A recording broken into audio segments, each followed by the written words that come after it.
Llegamos a la sección de Marcos, capítulo 14. Estamos cerca del final de Marcos, pero no tanto. Todavía falta un trecho largo. Y encima que a veces queremos apresurar el paso y de pronto comienzan a aparecer cosas maravillosas, perlas preciosas de la palabra, que realmente no las quiero pasar por alto, no las quiero pasar por encima. Porque si Dios nos muestra ciertas verdades, pasarlas por encima sería un desperdicio, sería como menospreciar perlas preciosas que Dios nos va dando, tesoros escondidos que Dios nos va dando. Así que a veces vamos un poquito más lento, pero vamos entendiendo. Fíjense ustedes, queridos hermanos, que no tienen el mismo entendimiento sobre el libro de Marcos antes de empezar que ahora que hemos recorrido casi 14 capítulos del libro de Marcos. Es como que casi se lo están aprendiendo de memoria. Entonces, si hay un libro de la Biblia que ustedes pueden encontrar fácilmente, es Marcos. Y así sucesivamente, si Dios nos permite, iremos haciendo lo mismo con otros libros. No es la costumbre en la iglesia cristiana hoy en día, pero bueno, oramos para que podamos estudiar correctamente las Escrituras. Bien, el título del mensaje es Dos voluntades. Ya les había hablado yo, ¿cierto?, de las dos voluntades. Está nuestra voluntad y la voluntad de Dios. Pero hoy vamos a ver la voluntad del Hijo y la voluntad del Padre. Y aunque parezca mentira, pero es verdad. El Hijo tenía su voluntad y el Padre tenía la suya. Porque aunque es un solo Dios en esencia y en sustancia, es un solo Dios, son dos personas diferentes, son dos voluntades diferentes. Solo que el Hijo se sometió al Padre para hacer la voluntad del Padre. Pero ¿cuándo se evidencia eso? ¿Cuándo se evidencia que la voluntad del Hijo es una y la voluntad del Padre es otra? Y en este momento, en lo que lo vamos a ver ahora, dos voluntades. Vamos al capítulo 14, vemos... No lo vamos a poder terminar hoy. Realmente, al principio pensé que iba a ser un solo mensaje, pero imposible hacer un solo mensaje sin ver las preciosas perlas que tenemos en este lugar. Y quisiera que prestemos atención a esto, porque nos va a ayudar, nos da muchas enseñanzas prácticas a nosotros en nuestra vida espiritual para ser realmente más que victoriosos. Para eso el Señor nos ha dejado esta preciosa perla en el Evangelio según Marcos. Marcos, capítulo 14, verso 32 al 42. Llegan a un sitio cuyo nombre es Getsemaní y dice a sus discípulos: sentaos aquí hasta que ore. Y toma consigo a Pedro, Jacobo y Juan. Entonces se quedó perplejo y comenzó a angustiarse. Verso 34. Y les dice: una tristeza mortal sobrecoge mi alma, esperad aquí y velad. Y yendo un poco más adelante, se postraba en tierra y oraba que si era posible, escuchen esto por favor, si era posible, pasara de él aquella hora, esa hora, o la hora que estaba por venir. Y decía: Abba, que significa Padre, todas las cosas son posibles para ti. Aparta de mí esta copa, pero no lo que yo quiero, sino lo que tú. Es hasta el verso 42, pero quiero llegar hasta allí, porque seguramente vamos a llegar hasta allí hoy. Hasta el verso 36.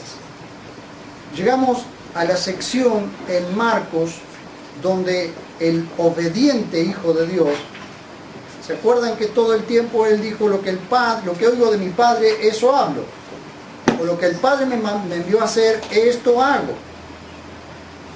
Donde el obediente Hijo de Dios se encuentra con la decisión más difícil de su vida terrenal: cargar con el pecado de la humanidad y ser colgado en una cruz.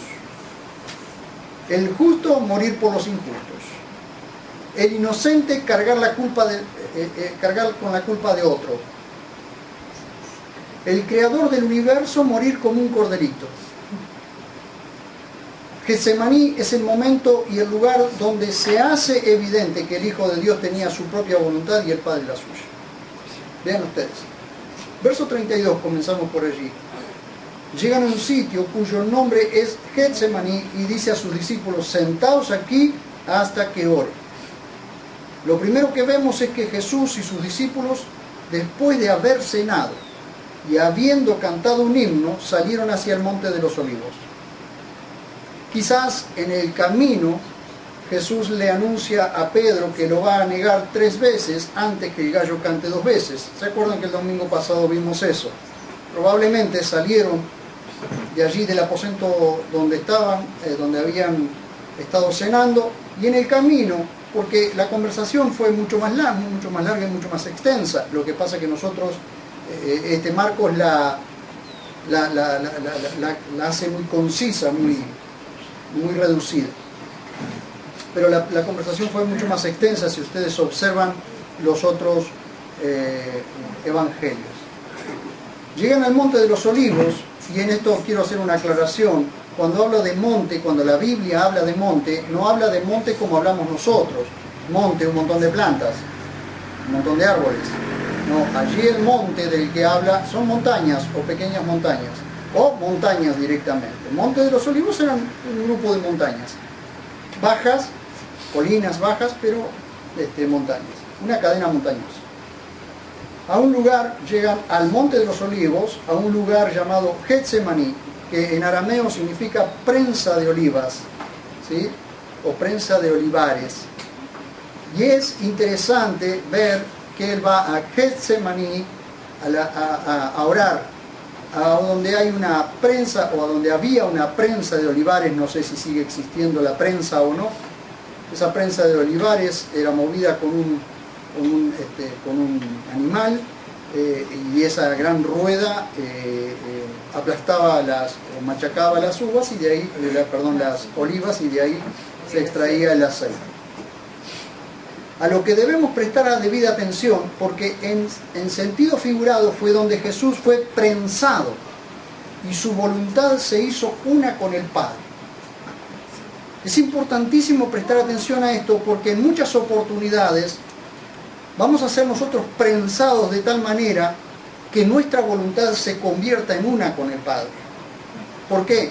Porque si nosotros hiciéramos nuestra voluntad y el Padre quisiera otra para nosotros, como siempre quiere, una voluntad, Él quiere que nuestra voluntad se una a la de Él. ¿Para qué? Para que nosotros podamos cumplir el propósito. Porque si no, nunca cumpliríamos el propósito. Y ahora se van a dar cuenta qué consejo práctico, a través de este momento difícil que Jesús va a pasar, de este momento angustioso, qué consejo práctico nos deja a nosotros. Y qué importante es vivir no mirando hacia otro lado, sino mirando hacia donde Dios quiere que miremos. Van a ver ustedes cómo el propósito, sea como sea que suceda en la vida de ustedes, puede ser que sucedan cosas difíciles y todo, pero siempre que sea la voluntad de Dios, o estar en el centro de la voluntad de Dios, les va a hacer a ustedes fructífero, porque al final del camino se va a cumplir el propósito de Dios. Y esto es lo que nos va a mostrar Jesús, lo que nos va a mostrar Marcos, que sucedió en este momento, quizás de boca de Pedro, que le estaba contando, porque Pedro era del círculo más íntimo de Jesús. Llegan a ese sitio, ¿ven? Lo primero que vemos, o mejor dicho, lo que podemos ver allí, es que él va justamente a un lugar donde es una prensa de olivares, una prensa de aceitunas, de olivas, y eso en sentido figurado va a ser el lugar donde él va a ser prensado, donde su voluntad se tiene que unir a la voluntad del Padre. Se acerca para Jesús un tiempo crítico, y la mejor forma de atravesarlo es en oración. Observen ustedes, y es por eso que el Espíritu Santo decidió registrar este momento, para darnos ejemplo de dependencia con el Padre. Es bueno tener compañías. Ustedes observan que se va con los discípulos allí y les dice: sentaos aquí hasta que ore. Es bueno tener compañía, pero hay momentos que tenemos que enfrentarlos solos, en total dependencia de Dios. De nada sirve que estemos rodeados de gente, porque hay momentos en que los tenemos que pasar solos. porque tenemos que depender de Dios y no de la gente. A veces esperamos ayuda de uno o de otro y nos sentimos defraudados o decepcionados de la gente porque no nos ayudan. Pero no nos damos cuenta que Dios precisamente lo que quiere es esa soledad, esa total dependencia de Él. Llegará el tiempo en que saldrás de esa ubicación de soledad, de esa arena del alma. Vas a salir, pero es necesario que aprendas a depender de Dios, que aprendas. Por eso te deja solo a veces. Entonces Jesús tiene a sus discípulos alrededor de Él, los tiene, pero Él dice, sentaos aquí hasta que ore. Sigan observando esto. Jacobo 5.3, que en otras Biblias dice Santiago, pero en realidad es Jacobo, 5.3 dice, ¿está afligido alguno de vosotros? Ore. Recuerden esto, ¿está afligido alguno de vosotros? Ore. Fíjense ustedes que dice, sentaos aquí hasta que ore. ¿Ven? En el momento que estaba por pasar Jesús, era un momento amargo, de mucha aflicción. Pero fíjense ustedes la dependencia del Hijo de Dios, del Hijo de Dios hecho hombre, la dependencia que tenía del Padre, que no se renegó, que no se puso a renegar por el momento crítico que estaba por pasar, sino que se fue a orar. No se enojó, se fue a orar. Tengan en cuenta esto, hermanos, para el momento crítico y difícil que van a pasar en sus vidas, porque lo van a pasar. Los que pasaron, pero van a pasar momentos difíciles y críticos. No se puede evitar, pero sí se puede sobrellevar cuando oramos. Se puede sobrellevar. Pero permítanme decirles, porque esos momentos críticos y difíciles que pasan en tus vidas son precisamente para que vayas y ores. Para que vayas y ores. Vean, verso 33. Y toma consigo a Pedro, Jacobo y Juan, entonces se quedó perplejo y comenzó a angustiarse. Algo que las traducciones comunes no reflejan. Es esto, la perplejidad que estaba viviendo el Señor o que vivió el Señor en ese momento, momentos antes de la cruz, o horas antes de la cruz, antes de que fuera arrestado, la perplejidad. Vean, dice, Pedro, Jacobo y Juan, que eran en su círculo íntimo, en varias partes lo vemos a Jesús con Pedro, Jacobo y Juan, como por ejemplo en el Monte de la Transfiguración, o en la resurrección de la hija de Jairo, cuando tomó a Pedro, Jacobo y Juan, esos tres discípulos que eran su círculo más íntimo, y lo acompañan a Jesús. Pero dice, entonces se quedó perplejo y comenzó a angustiarse. Me gustó muchísimo y por eso yo quiero reflejar esto, quiero mostrarles esto, que lo tiene precisamente la Biblia textual, la Biblia que ustedes tienen, en los pasajes especiales, en el 57 y en el 58, les da la explicación, y yo lo anoté tal cual, porque me pareció interesante. En las notas, en pasajes especiales 57 de la BTX, pasajes especiales es la parte de atrás de todo de la Biblia. Dice que el verbo griego ektambeistai expresa, escuchen esto, una intensa emoción, mezcla de asombro y horror. Eso es la perplejidad de la que hablo. A pesar de que Jesús tenía un profundo conocimiento de su obra de redención y muchas veces con gran realismo había expresado lo que le había de acontecer, no obstante, todo el horrendo significado de la cruz, de la muerte de cruz, que se refleja o que se ve allí en Isaías 53:8, yo se los busco para leerlo, porque a veces tenemos que leer lo que sucede en otras partes. Isaías 53:8.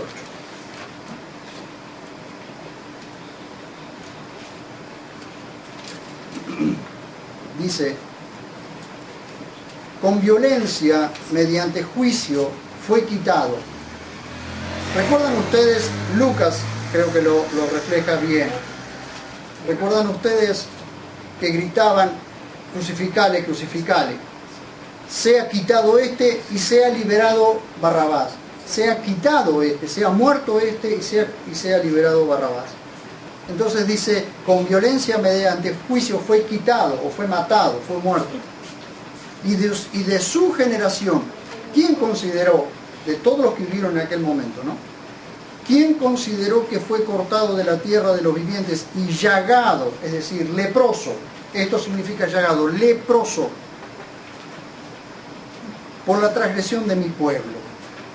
Eso es lo que él estaba a punto de ver, a punto de vivir. Isaías 53:8. Vean ustedes. El horrendo significado de la muerte de cruz, que es lo que vimos ahí en Isaías 53:8, terminó de revelarse en su alma en aquella hora, que produjo el asombro y la subsecuente angustia y tristeza del Salvador. Eso refleja la palabra perplejo. En el momento, fíjense ustedes, en el momento que toma consigo a Pedro, Jacobo y Juan, se le acaba de revelar, en su alma se revela lo que estaba por delante. Fíjense ustedes que Jesús había anunciado 3 veces antes su muerte, con detalles, pero no se le había revelado en su alma el horrendo momento que iba a vivir. Hasta ese momento no se le había revelado en su alma. ¿Vieron como cuando ustedes dicen, wow, se me hizo luz? Una cosa así.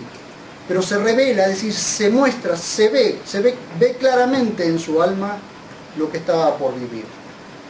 ¿Ven? Comenzó a angustiarse. Esto también lo encuentran en pasajes especiales, pero en el 58. El verbo griego ademonein expresa un sentimiento de molestia extrema, como de encontrarse desvalido, extrañado del hogar paterno. ¿Vieron como cuando un niño o un jovencito es arrancado del hogar paterno y llevado a otro lado, es arrancado por la fuerza de su hogar paterno y llevado a otro lado? Esa extrañeza del hogar paterno. Es como que en ese momento, cuando comienza a angustiarse, es porque extraña el hogar paterno. Como un niño extrañando el hogar de papá, o estar al lado de papá. En nuestro caso, un niño arrancado de su padre y de su madre, arrancado de su casa, llevado a otro lado por la fuerza. Esa angustia extrema que vive un niño. Cuando un niño se tiene que ir de la casa. O se tiene que ir de la casa, o se va de la casa, o lo echan de la casa, o lo raptan, o lo sacan por la fuerza de la casa. Vean ustedes. La consideración de Isaías 52:13 al 53:12 puede arrojar luz sobre los detalles de la muerte de Jesús. Quisiera que ustedes lo lean después, Isaías 52:13 al 53:12, y van a ver los detalles allí de lo que a él se le acaba de revelar. O mejor, podemos leerlo, vamos a leerlo mejor. Ustedes observarán si no es por qué esa angustia extrema. Es extenso, pero como no lo voy a terminar hoy, quiero que no perdamos este momento. Ni siquiera, queridos hermanos, ni siquiera la película, la pasión de Cristo puede reflejar esto. No lo puede reflejar. 52:13. Este es Dios hablando, ¿no? El Padre hablando, dice en Isaías 52:13.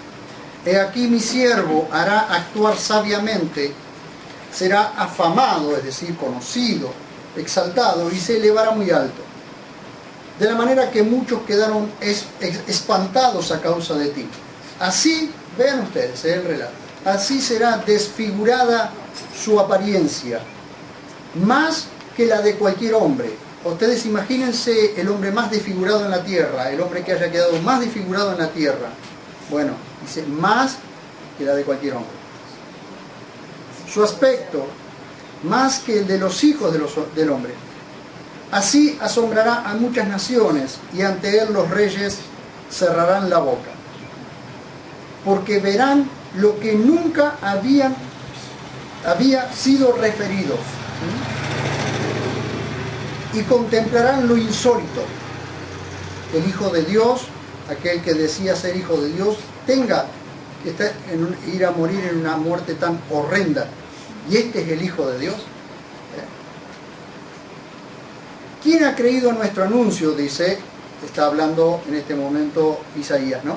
¿Quién ha creído a nuestro anuncio? ¿Sobre quién se ha manifestado el brazo de Yahvé? Subirá, aquí está hablando de él, del Mesías que había de venir. Subirá cual renuevo delante de él, pero como raíz de tierra seca, no habrá en él parecer ni hermosura. Lo veremos, pero sin atractivo para que lo deseemos, es decir, para que lo deseemos sin atractivo. Despreciado, ¿vean? Porque esto es lo que él está viendo allí delante de él, lo que se está revelando en su alma. Despreciado y desechado entre los hombres, varón de dolores, experimentado en quebranto. Escondimos de él el rostro. Esto es como que una persona se presenta con un hermoso mensaje y toda la gente le da la espalda y le dice: vos estás loco, lo que estás hablando son pavadas, como le dijeron a Pablo, en otro momento te escucharemos. Le dan la espalda. Escondimos de él el rostro, fue menospreciado y lo tuvimos por nada. Él mismo cargó con nuestras enfermedades y llevó nuestros dolores. Y nosotros lo consideramos como herido, azotado y humillado. ¿Por quién? Por Dios.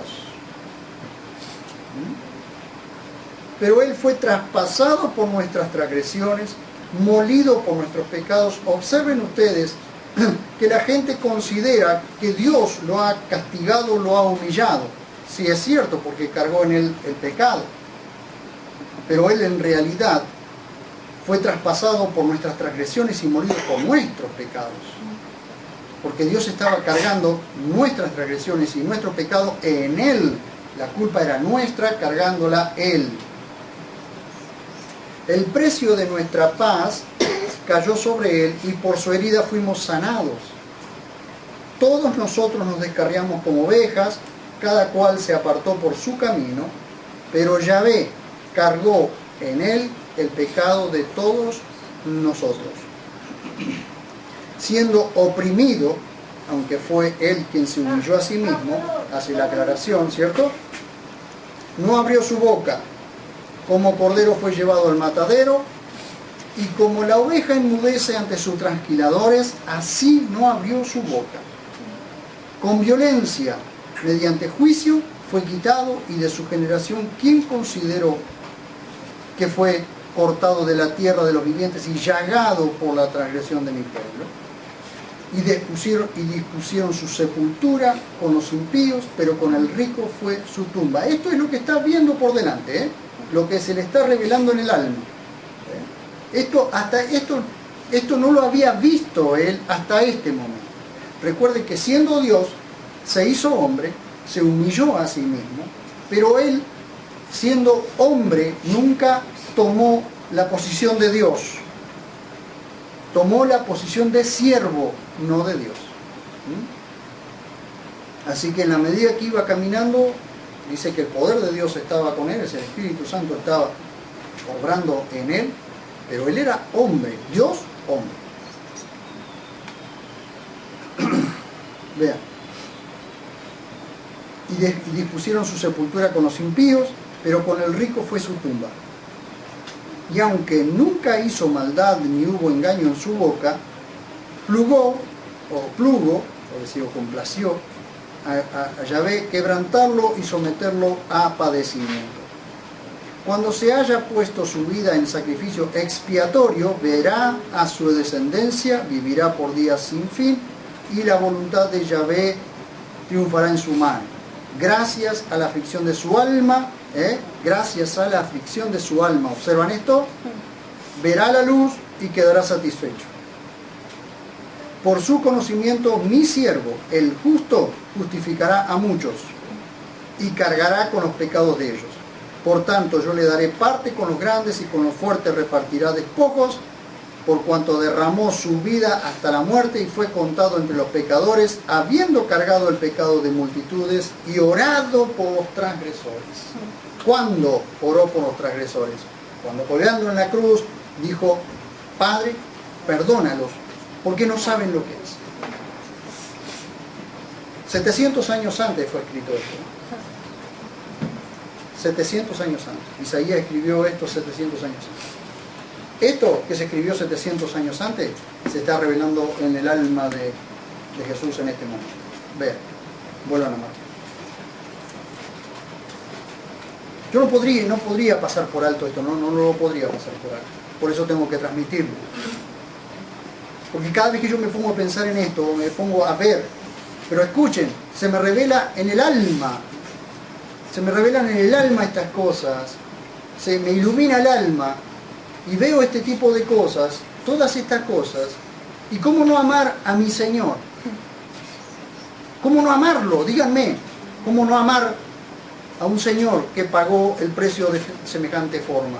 Que se llevó mi pecado, porque lo cargó Él. Él se hizo leproso, Él se llevó la lepra del leproso, Él se llevó el pecado del pecador, lo cargó el Padre, lo cargó sobre Él. Yo les pregunto, en esta noche, los que hemos sido salvados, los que han sido salvados, en el momento de la salvación, aquellos que han recibido a Jesús como su único y suficiente Salvador y sintieron el perdón de pecados en sus vidas, que el pecado de ustedes fue cancelado. ¿No sintieron ustedes que multitud de kilogramos salieron de sus hombros y de su alma? Como que alguien sacaba una carga enorme de la vida de ustedes.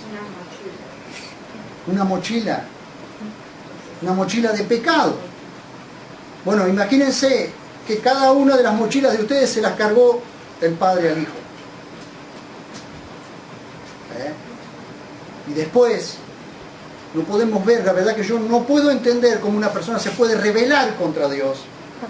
¿Cómo una persona se puede rebelar contra el Hijo cuando el Hijo hizo esto por la persona? No lo puedo entender, no lo puedo captar, no puedo. Realmente no puedo. Yo caería postrado de rodillas delante de Dios. Verso 34.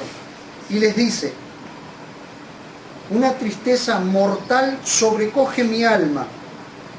Esperad aquí y velad. Esperad aquí y velad. ¿Qué es la palabra sobrecoger? Sobrecoger es estar completamente rodeado o cubierto de tristeza y angustia. Es como si una noche completa está rodeándote, está atrapándote, te está rodeando. Imagínense una oscuridad tan intensa alrededor de una persona que lo sobrecoge, que lo aprieta, que lo aprisiona. En el momento más angustioso y difícil de su vida necesitaba que sus amigos estuviesen velando por él y por ellos mismos. Les dice, esperad aquí y velad. Escuchen, hay un problema aquí. Él le dice, esperad aquí y velad. ¿Por qué le dice velad? El descuido en la vida espiritual es la causa más común de las caídas. Ellos no podían descuidarse.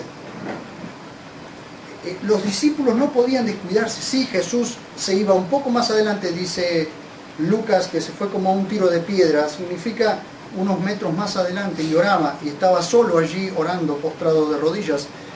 Pero él necesitaba que sus amigos, que sus discípulos estuviesen allí velando, intercediendo, orando con él, por él. Él tenía la necesidad de sentir que sus amigos estaban orando con él. Como tenemos la necesidad cualquiera de nosotros de saber que alguien está orando por nosotros. Y permítanme decirle, como decimos a veces con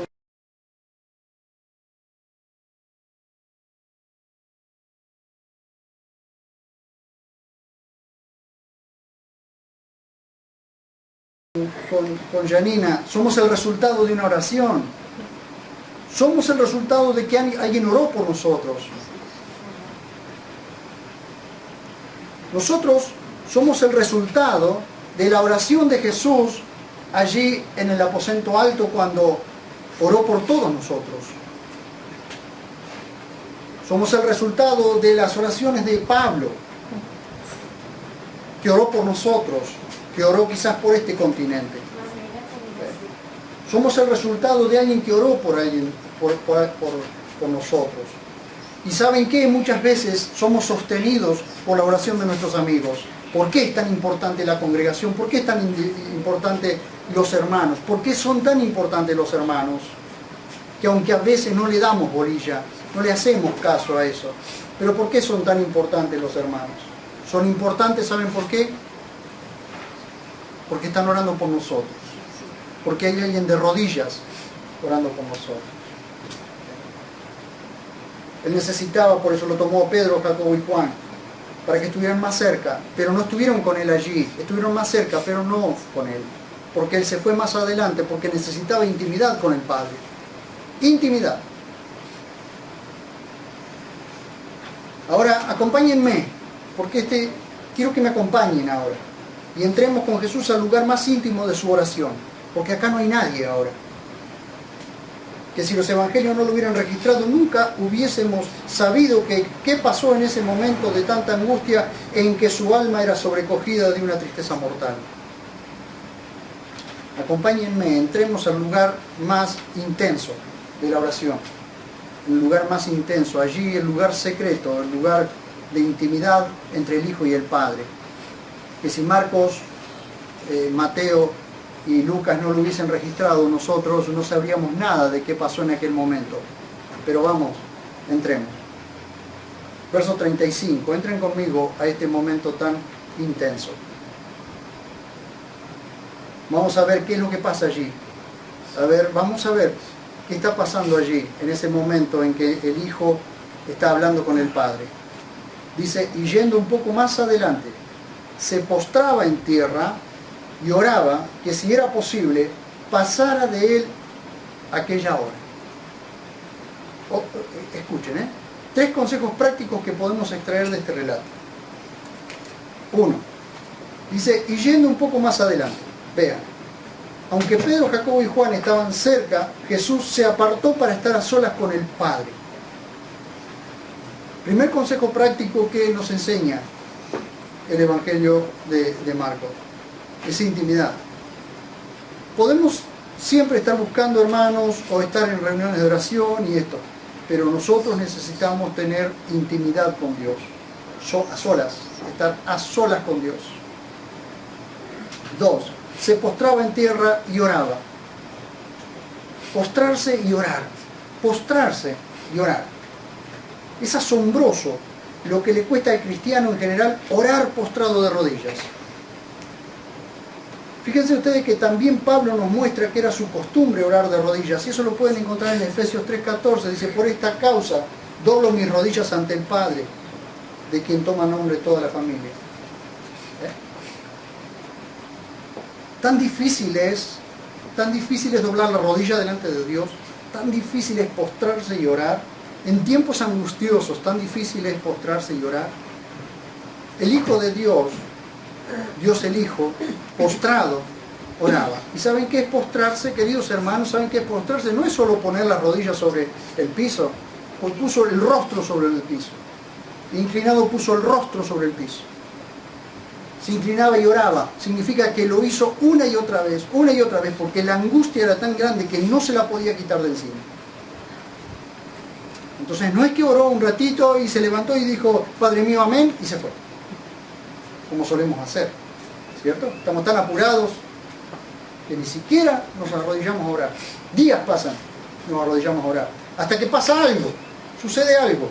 Nos trae un viento angustioso, algo sucede en nuestra vida, ¡ay! Salimos corriendo y nos arrodillamos ahí. ¡Ay, papá, salvame! Sí, yo te quería salvar antes, pero no viniste.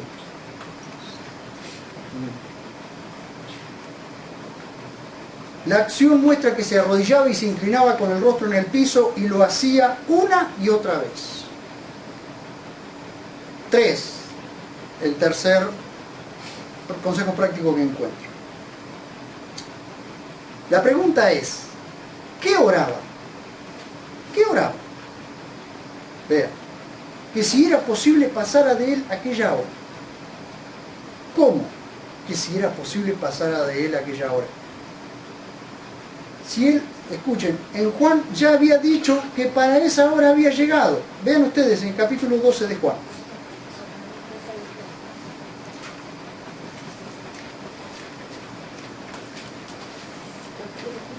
Un rato antes, oraba. Capítulo 12, versos 27 y 28. Dice, por supuesto, antes de entrar al aposento alto, antes de tener la cena, antes de comer la Pascua, antes de establecer la cena, él dice en el verso 27, ahora está turbada mi alma, ¿y qué diré? Padre, sálvame de esta hora, mas por esto mismo llegué a esta hora. Padre, glorifica tu nombre. Entonces vino una voz del cielo, lo he glorificado y otra vez lo glorificaré. Entonces, ¿por qué está orando pasa de mí esta hora? No quiero entrar a la hora que viene, al tiempo que viene. No quiero. Si era posible. ¿Era posible para Dios hacerlo? Sí era posible, pero no quería. ¿Por qué? Porque él mismo reconoció, momentos antes, horas antes de comer la Pascua y de estar en el aposento alto, dice, ¿y qué más quiero si para esta hora he llegado? Claro, está turbada mi alma, se acercaba la hora, pero si para esto he venido, nací para morir. Pero claro, cuanto más cerca estaba de la cruz, más se revelaba en el alma lo que iba a pasar. ¿A quién le gustaría? A nadie. Como cuando vos sabés que hay un tiempo angustioso que vas a tener que pasarlo. Y lo vas a tener que pasar. Tenés dos caminos. Un camino alternativo o el camino que tenés que tomar. ¿Se acuerdan ustedes los hijos, los tres amigos de Daniel? Los tres amigos de Daniel, el rey les dice, si ustedes postrados me adoran cuando suenan los instrumentos musicales, ustedes adoran a la estatua, yo no los echo al horno de fuego. Pero si ustedes permanecen de pie, yo los echo al horno de fuego. Y ellos en criollo le dijeron, vos haces lo que quieras. Dios puede salvarnos, y si no lo hace, no lo haga. Pero nosotros no nos postraremos delante de la estatua. ¿Tenía un camino alternativo? Ellos sí tenían un camino alternativo, adorar la estatua para no entrar al horno.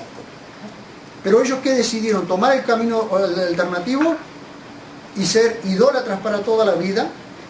¿O tomar el camino más difícil, que los llevaría quizás a la muerte, que los llevaba a la muerte, porque en realidad ellos no sabían si Dios lo iba a librar, pero jamás delante de Dios quedarían mal? ¿A dónde fueron echados ellos? Al horno de fuego. Y en el horno de fuego el rey, en lugar de ver tres, veía 4. ¿Por qué? Porque el Hijo de Dios lo estaba acompañando dentro del horno de fuego. Y cuando lo sacaron del horno de fuego, ni olor a humo tenía, ni el pelo se le había quemado. ¿Por qué salieron airosos? Porque decidieron confiar en Dios. Pasara lo que pasara, decidieron confiar en Dios. ¿Ven? Ellos decidieron confiar en Dios. Entonces, ¿qué pasó? La pregunta, ¿para qué oraba así? ¿Por qué oraba así? Que si era posible pasar de él aquella hora. Aquí es donde, queridos hermanos, comienza la batalla entre su alma y su espíritu. Estamos hablando de su espíritu humano, no del Espíritu Santo, de su espíritu. En su espíritu sabía lo que tenía que hacer, pero su alma se desgarraba por la hora amarga que tendría que pasar. Es como cuando nosotros como cristianos tenemos una batalla, sabemos, en nuestro espíritu sabemos lo que tenemos que hacer, pero nuestra alma batalla para no hacer lo que tenemos que hacer. Es esa gran batalla que Pablo describe muy bien allí en el capítulo 7 de Romanos. La hora y la copa, de la cual habla el verso 36, son sinónimos. La hora estaba señalada, había una hora señalada, que él tenía que morir. Ese día, a las 3 de la tarde, él debía morir. A la hora novena. A la hora nona, él tenía que morir. Esa era la hora señalada. Y para eso tenía que transcurrir un montón de cosas antes de la cruz. A las 9 de la mañana él fue crucificado, pero toda esa noche él fue arrestado, fue abofeteado, fue golpeado, fue acusado falsamente, lo cambiaron por un asesino, todo eso. La hora estaba señalada y la copa era de la ira de Dios sobre él. Una copa amarga, como dice en el Salmo 75:8. Leo, Salmo 75:8.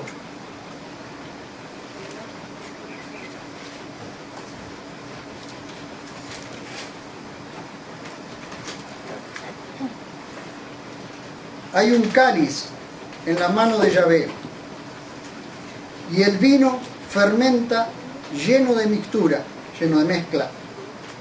Él lo derramará y tendrá que ser sorbido hasta sus sedimentos, es decir, hasta el final. Salmo 75:8. Todos los malvados de la tierra lo beberán. Esto, claro, cuando nosotros lo vemos así, esto tiene una connotación escatológica, es decir, todos los malvados de la tierra lo beberán. ¿Qué beberán? El vino de la ira de Dios, o el juicio de Dios en el Apocalipsis, claro. Pero si ustedes observan, es que ese cáliz de la mano de Yahvé, es decir, esa copa de la mano de Yahvé, que es la copa llena de ira, llena de la ira de Dios, la tendría que beber el Hijo de Dios por toda la humanidad. ¿Ven? Entonces esto está reflejando el Salmo 75:8. Una copa de maldición, como lo dice Gálatas 3:13.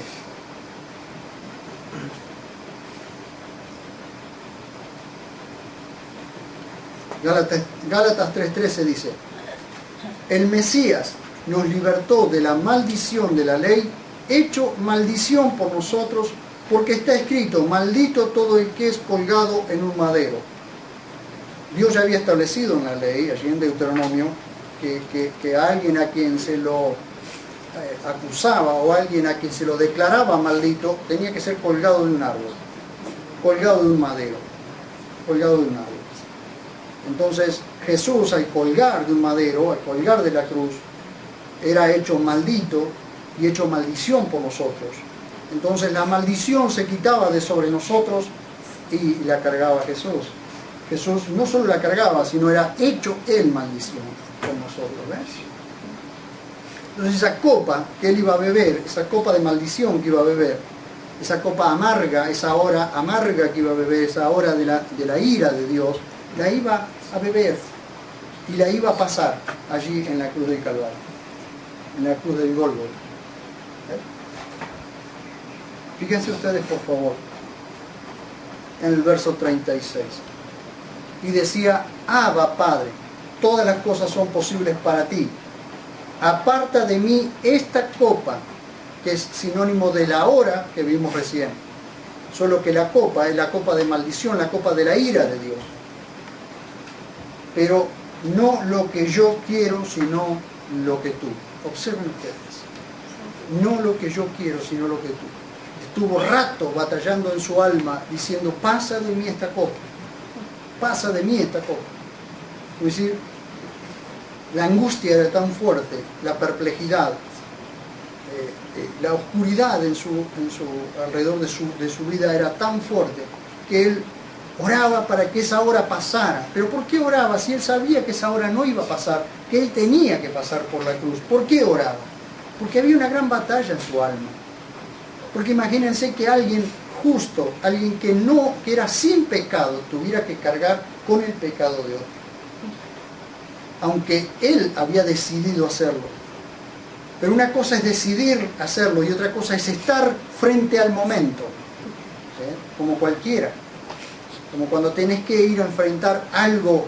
Una cosa es estar lejos del enfrentamiento y otra cosa es estar frente a lo que tenés que enfrentar. Entonces vos decís, Señor, no quiero hacer esto, no quiero pasar por acá, no quiero pasar por esto, pero que no se haga mi voluntad sino la tuya. Pues esa batalla está en nuestras vidas y va a estar, pero es necesario. Todo cristiano que pasa por la cruz, todo cristiano que muere a sí mismo, ese cristiano realmente no solo estará vivo para Dios, sino que ya no tiene voluntad propia, sino hace la voluntad del Padre. ¿No? Pero tiene que morir. El cristiano tiene que morir. Quiero terminar aquí, con este verso 36, porque luego, el domingo que viene, vamos a arrancar desde este mismo versículo, y quiero mostrarle cuatro cosas allí. 4 preciosas perlas en esto que es la intimidad con el Padre. Qué hermoso lo que refleja la palabra Abba, queridos hermanos. Qué maravilloso lo que refleja la palabra Abba, la intimidad que refleja. Porque esa palabra Abba es una palabra aramea que luego pasó al hebreo. Pero era así cuando los nenes chiquitos llamaban al papá, le decían Abba, porque era intimidad. O cuando un discípulo llamaban a un rabí Abba, que llamaban padre. Por eso Jesús luego hace esa advertencia: a nadie llaméis padre, porque padre hay uno solo. El único que podía llamar Abba al Padre era Jesús. Pero hay algo maravilloso, que si no viene el domingo que viene se lo pierden.